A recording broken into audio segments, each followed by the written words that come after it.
अरे भोकन भाई आओ ऐसी लग रहा पर हिपनिंगर हो गाना उना गावे तू गाना सुनैयो हाँ सुना अरे रुक सुनाबो अच्छा अच्छा ए राजा राजा राजा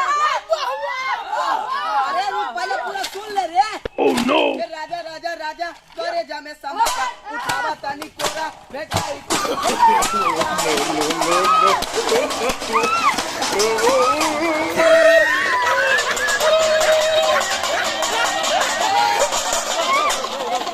अरे भोकन भाई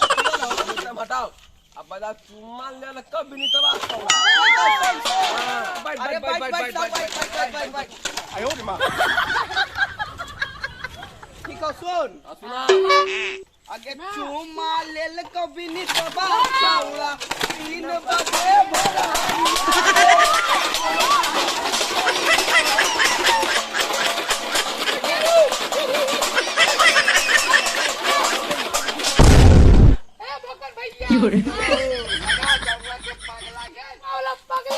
हाँ चल सुन हमरा बीच में आवे